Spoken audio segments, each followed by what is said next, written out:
اور اسی طرح ایک لمبی دعا ہے جس میں یہ الفاظ نبی علیہ السلام کے موجود ہیں، اللہم انی عبدک وابن عبدک وابن امتک ناصیتی بیدک ماض فی حکمک عدل فی قضاؤک اسألک بکل اسم هو لک سمیت بہ نفسک۔ تو یہاں اللہ کے اسماء کے ذریعے سے اللہ تعالیٰ کو پکارا جا رہا ہے۔ انسان اپنی بندگی کا اظہار کرتا ہے، عاجزی اور انکساری کا اظہار کرتا ہے۔ یہ نبی علیہ السلام کی دعا ہے۔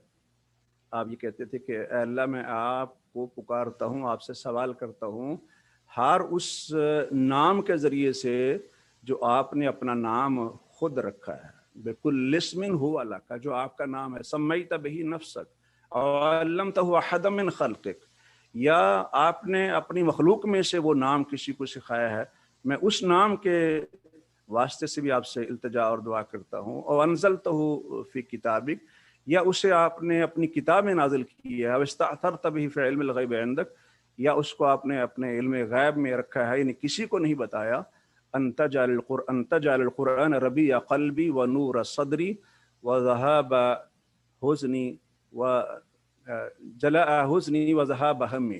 نبی علیہ السلام یہ دعا مانگتے ہیں کہ اللہ قرآن کو میرے دل کی بہار بنا دے، میرے سینے کا نور بنا دے، اور میری پریشانیوں اور غموں کے غلط کرنے کا ذریعہ بنا دے۔ تو یہاں ایک بات تو یہ معلوم ہوئی کہ اللہ تعالیٰ کے نام بے شمار ہیں۔ دوسری یہ بات کہ اللہ کے ناموں کے ذریعے سے اللہ تعالیٰ کو پکارا جاتا ہے، یعنی اللہ کے اسماء الحسنہ کے ذریعے سے، اللہ کی صفات کے ذریعے سے توسل کیا جاتا ہے، قرب حاصل کیا جاتا ہے۔ اور بھی اس میں حوالے سے بہت سی دعائیں نبی علیہ السلام کی موجود ہیں جس میں اللہ تعالیٰ کے اسماء الحسنہ کو وسیلہ بنایا گیا ہے۔ جیسے کہ ایک حدیث میں آتا ہے کہ ایک آدمی نماز پڑھ رہا تھا تو اس نے یہ دعا مانگی، اللہم انی اسألک بأن لک الحمد لا الہ الا انت المنان بدیع السماوات والارض یا ذا الجلال والاکرام یا حی یا قیوم۔ تو نبی علیہ السلام نے فرمایا کہ اس نے اپنے اسم اعظم کے ذریعے سے، اس نے اللہ تعالیٰ کے اسم اعظم کے ذریعے سے دعا کی ہے، اور اسم اعظم وہ نام ہے کہ جب اس کے ذریعے سے پکارا جائے اسے تو اللہ تعالیٰ پکار قبول کرتے ہیں، جب اس کے ذریعے سے اس سے مانگا جائے تو وہ عطا فرماتے ہیں۔ اسی طرح ایک آدمی تشہد میں پڑھ رہا تھا، اللہم انی اسألک یا اللہ الاحد الصمد الذی لم یلد ولم یولد ولم یکن لہ کفوا احد ان تغفر لی ذنوبی انک انت الغفور الرحیم۔ تو نبی علیہ السلام نے فرمایا کہ قد غفر لہ، 3 بار نبی علیہ السلام نے فرمایا کہ اس کی بخشش ہو گئی ہے، اس کی مغفرت ہو گئی ہے۔ تو میں عرض یہ کر رہا ہوں عزیز طالبات کہ اللہ تعالیٰ کے اسماء و صفات کے ذریعے سے توسل اختیار کیا جاتا ہے، یعنی اللہ کے اسماء و صفات کو اللہ کے قرب کا ذریعہ اور وسیلہ بنایا جاتا ہے۔ دعا استخارہ کے اندر بھی یہی چیز موجود ہے، اللہم انی استخیرک بعلمک واستقدرک بقدرتک۔ تو اللہ کے علم اور اللہ کی قدرت کے ذریعے سے اللہ تعالیٰ سے خیر طلب کی جاتی ہے۔ تو پہلی چیز تو اس حوالے سے یہ بنیادی طور پر کہ اللہ کے اسماء و صفات کے ذریعے سے توسل کیا جاتا ہے۔ اور اس میں پہلے میں نے ایمان کا کچھ ذکر کر دیا۔ ایمان جیسے میں نے کہا کہ وہ بھی ظاہر ہے، عمل ہے، اور اہل علم نے عمل کو الگ سے بھی بیان کیے۔ اب اس کی مختلف ڈائمینشنز ہو سکتی ہیں۔ مثلا عمل یہ بھی انسان کا عمل ہے کہ انسان اپنی غلطی کا اعتراف کر لے تو یہ اس کا عمل ہے۔ اب اس غلطی کے اعتراف کی بنا پر بھی انسان اللہ کا قرب حاصل کرتا ہے، جیسے کہ حضرت آدم اور حوا کی دعا ہے، ربنا ظلمنا انفسنا وان لم تغفر لنا وترحمنا لنکونن من الخاسرین۔ اب یہ جو انہوں نے توسل اختیار کیا، جہاں یہ عمل ہے وہاں اللہ کے کلمات بھی ہیں، فتلقى آدم من ربہ کلمات فتاب علیہ۔ اسی طرح سیدنا موسیٰ علیہ السلام نے رب انی ظلمت نفسی فاغفر لی، اے اللہ میں نے اپنے اوپر ظلم کیا ہے، مجھے معاف فرما دیجئے، تو اللہ تعالیٰ نے انہیں معاف فرما دیا۔ اسی طرح توکل ہے، اللہ پر بھروسہ ہے، اور اللہ کے گھر کی خدمت ہے جس کے ذریعے سے اللہ تعالیٰ کا قرب انسان حاصل کرتا ہے۔ ربنا انی اسکنت من ذریتی بواد غیر ذی زرع عند بیتک المحرم، یہ سیدنا ابراہیم علیہ السلام کی دعا ہے جب انہوں نے حضرت ہاجرہ کو، اور یہ حضرت ہاجرہ جو ہے یہ عرف میں عام طور پر لوگ بولتے ہیں، جو حدیث کے اندر لفظ آیا وہ حاجر کا لفظ ہے۔ تو خیر کہنے کا مطلب یہ ہے کہ انہوں نے اپنی اولاد کو اور اپنی بیوی کو وہاں آباد کیا اللہ کے حرمت والے گھر کے پاس۔ اب اس کے ذریعے سے، اپنے اس عمل کے ذریعے سے وہ اللہ کا قرب حاصل کر رہے ہیں، یعنی اس کو وسیلہ بنا رہے ہیں۔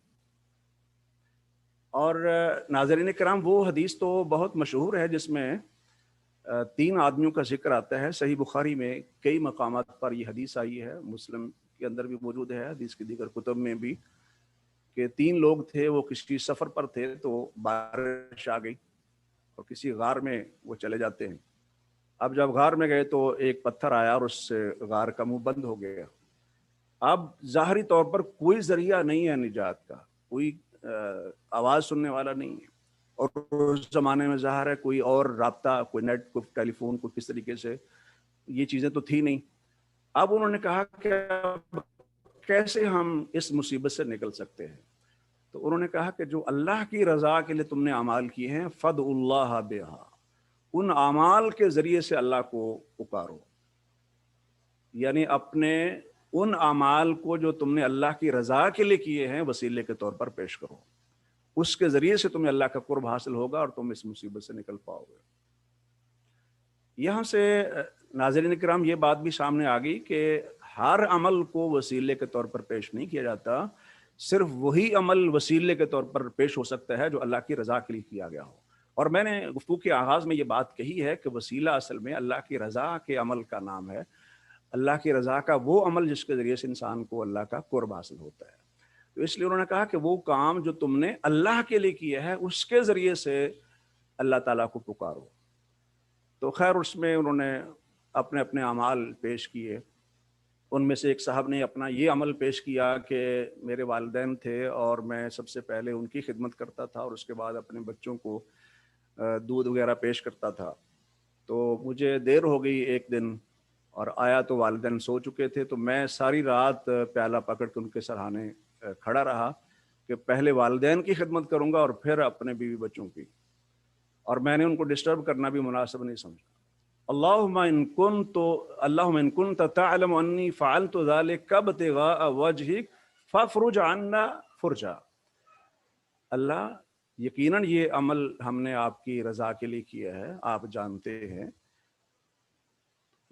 تو اب ہمیں اس مصیبت سے آپ نکال دیجیے، یعنی یہ عمل میں نے آپ کی رضا کے لیے کیا ہے تو اس مصیبت سے ہمیں نکال دیجیے۔ تو وہ تھوڑا سا پتھر پیچھے ہٹتا ہے لیکن نکلنے کا راستہ بھی نہیں ہے۔ اسی طرح دوسرے آدمی نے اپنی کزن کو 120 دینار دیے تھے برائی کرنے کے لیے۔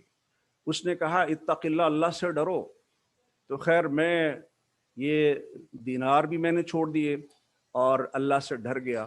فَإِن كُنْتَ تَعْلَمُ أَنِّي فَعَلْتُ ذَلِكَ ابْتِغَاءَ وَجْهِكَ فَافْرُجْ عَنَّا فُرْجًا، اور بعض حدیث میں ہے فَافْرُجْ عَنَّا مَا نَحْنُ فِيهِ، اللہ جس مصیبت میں ہم ہیں ہمیں اس سے نکال دیجیے۔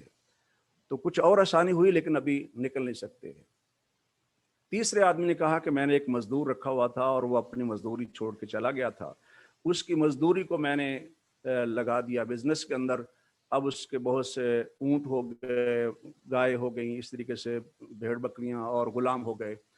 تو وہ ایک عرصے کے بعد میرے پاس آیا اور اپنی مزدوری کا مطالبہ کرتا ہے، تو میں نے کہا یہ ساری چیزیں آپ لے جائیں۔ تو اس نے کہا آپ مجھ سے مذاق کر رہے ہیں۔ تو اس نے کہا مذاق نہیں کر رہا، یہ سب آپ کی ہیں، اور پوری تفصیل انہوں نے بتائی۔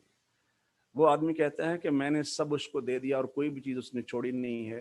اللہم ان کنت فعلت ذلک ابتغاء وجہک ففرج عنا ما نحن فیہ، اللہ یقیناً یہ عمل ہم نے آپ کی رضا کے لیے کیا ہے، تو یہ جس مصیبت میں ہم پڑے ہوئے اس سے ہمیں نکال دیجیے۔ صحیح بخاری میں یہ الفاظ ہیں کہ فخرجوا یمشون، تو وہ لوگ نکلے اور باہر چلے گئے۔ تو انہوں نے اپنے نیک اعمال کو وسیلے کے طور پر پیش کیا۔ سامعین کرام، ایک چیز وسیلے میں یہ ہے کہ کسی نیک آدمی سے جو زندہ ہو اس سے دعا کروائی جائے۔ قرآن مجید نے جیسے کہا وَلَوْ أَنَّهُمْ إِذْ ظَلَمُوا أَنفُسَهُمْ، اے نبی جب انہوں نے اپنے اوپر ظلم کیا تھا، جَاءُوكَ، وہ آپ کے پاس آتے، فَاسْتَغْفَرُوا اللَّهَ، اللہ سے استغفار کرتے، وَاسْتَغْفَرَ لَهُمُ الرَّسُولُ، تو اللہ کے رسول بھی ان کے استغفار کر دیتے، اللہ کے رسول بھی ان کے لیے بخشش کی دعا مانگ دیتے، لَوَجَدُ اللَّهَ تَوَّابًا رَحِيمًا، تو وہ اللہ کو بہت توبہ قبول کرنے والا، بہت رحم کرنے والا پاتے ہیں۔ اسی طرح آپ کی بہت سی دعائیں ہیں حضرت انس بن مالک کے لیے، اللہم اکثر مالہ و ولدہ، اللہ اس کے مال کو بہت زیادہ کر دیجئے، اس کی اولاد میں کثرت عطا فرما دیجئے، اور اس طرح کی دعائیں ہیں۔ نیک آدمی سے دعا کروانا، یعنی نیک آدمی کی دعا کو وسیلہ بنانا، یہ بھی شرعی توسل ہے۔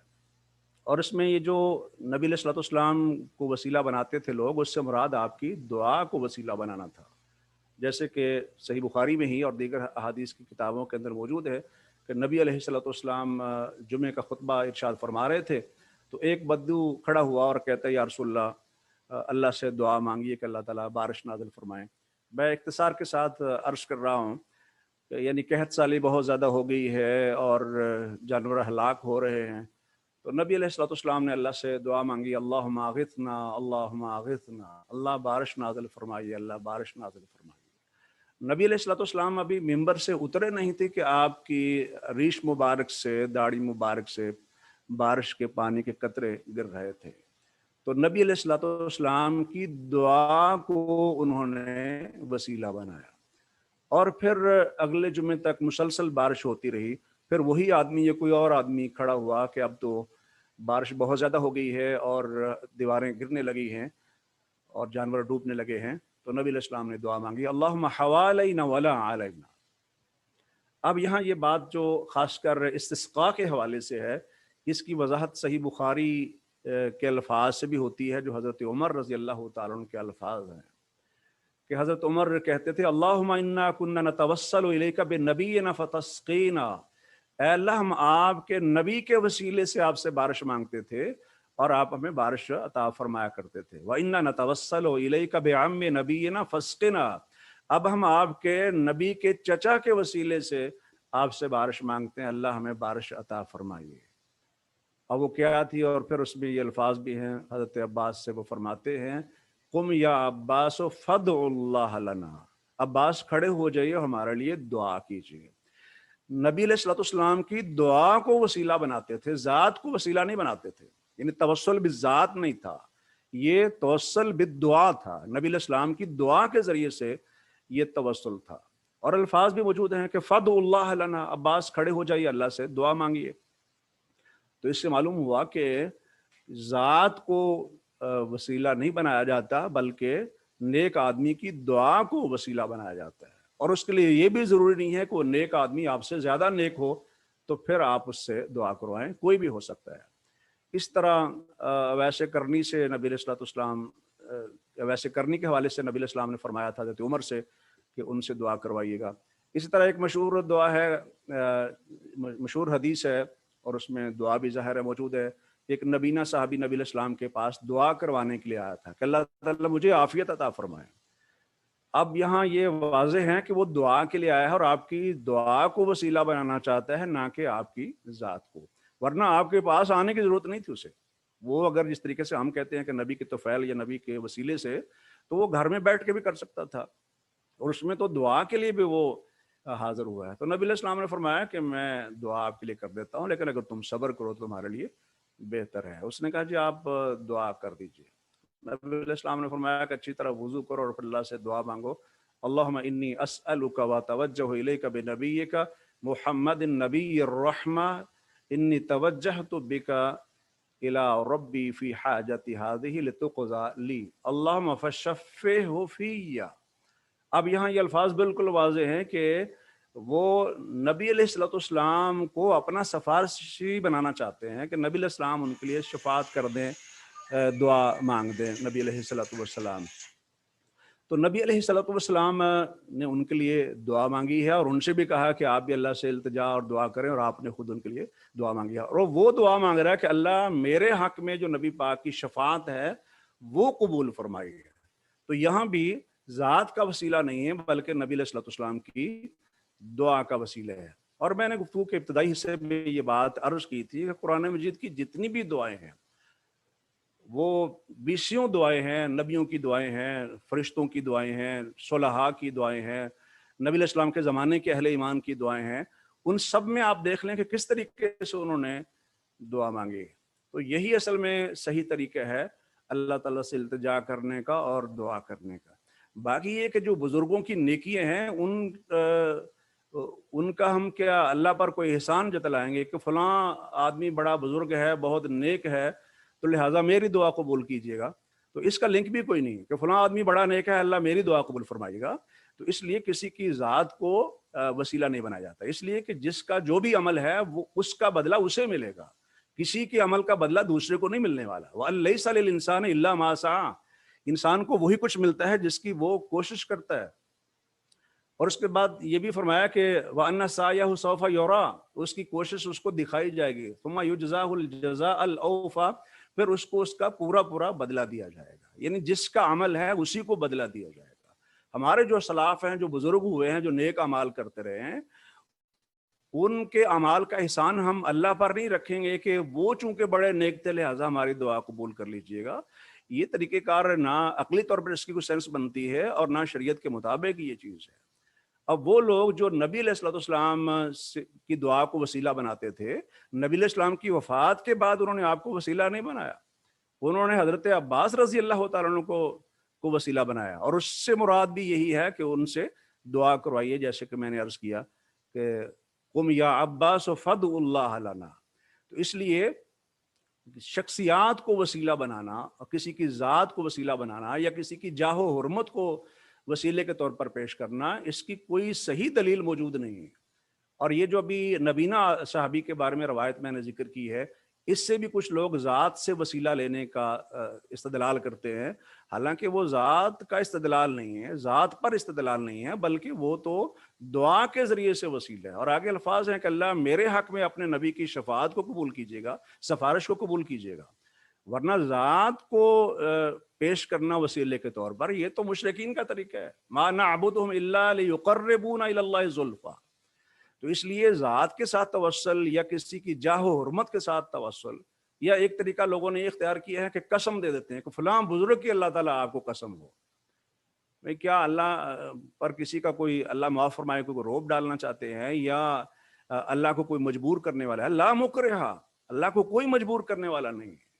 وہ سب اس کے غلام اور نوکر بندے ہیں، عاجز بندے ہیں، سب اسی کے آگے التجا کرتے ہیں، دعا کرتے ہیں، اسی کے آگے جھکتے ہیں، اسی کے آگے اپنی جبین نیاز کو جھکاتے ہیں. لہٰذا اللہ ذوالجلال والاکرام ہے، اس پر کسی کا کوئی روب نہیں ہے، اور نہ اللہ کسی کے آگے کوئی مجبور ہے. اگر اللہ کسی کی مدد کرنے کو یا کسی پر احسان کرنے کو اپنے اوپر لازم کر لیتے ہیں تو اللہ مجبور نہیں ہے. اللہ جو بھی انعام اور احسان بندے پر کرتا ہے وہ اس کے عمل کا نہیں ہے، وہ اللہ کا فضل اور احسان ہے. اس لیے تو فرمایا کہ کوئی شخص اپنے عمل سے جنت میں نہیں جائے گا. وہ کیوں فرمایا؟ اس لیے کہ وہ سب اللہ کا احسان اور فضل ہے، اور اللہ کے فضل اور احسان سے ہی انسان جو وہ کامیابی حاصل کرتا ہے. ٹھیک ہے، اعمال کا اس کو پابند کیا گیا ہے، لیکن جب تک اللہ کی رحمت شامل حال نہیں ہوگی کوئی شخص جنت میں نہیں جا سکتا. تو جب وہ سارا اللہ کا احسان اور فضل ہے تو اس اللہ کے احسان اور فضل کا کیا اللہ پر کوئی روب ڈالا جائے گا یا رکھا جائے گا؟ اس لیے اس کی کوئی سینس نہیں بنتی. اس لیے جتنی بھی دعائیں ہیں کتاب و سنت کے اندر، قرآن کی دعائیں ہوں، احادیث کی دعائیں ہوں، صحابہ کرام کی دعائیں ہوں، ان میں ڈائریکٹ اللہ تعالیٰ کو پکارا گیا ہے، اللہ کی ذات و صفات کو وسیلہ بنایا گیا ہے، یا نیک لوگوں کی دعا کو وسیلہ بنایا گیا ہے، یا جیسے میں نے عرض کیا کہ اپنے نیک اعمال کو وسیلہ بنایا گیا ہے. اور اس میں آخری مثال آپ یہ سن لیجئے. مثلا ایک آدمی ہے، نبی علیہ السلام پر درود پڑھتا ہے، اللہم صلی علی محمد وعلی آل محمد. تو وہ یہ کر سکتا ہے کہ اے اللہ، یہ عمل میں نے آپ کی رضا کے لیے کیا ہے، آپ کو خوش کرنے کے لیے میں نے آپ کے نبی پر درود پڑھا ہے. اگر آپ کے نزدیک میرا یہ عمل مقبول ہے، اس پر آپ راضی ہیں، تو میری فلاں مشکل آسان کر دیجیے. یہ درست ہے. یعنی اعمال کو وسیلے کے طور پر پیش کرنا، نہ کہ اشخاص کو اور ذوات کو یا ذاتوں کو یا شخصیات کو، یہ درست نہیں ہے.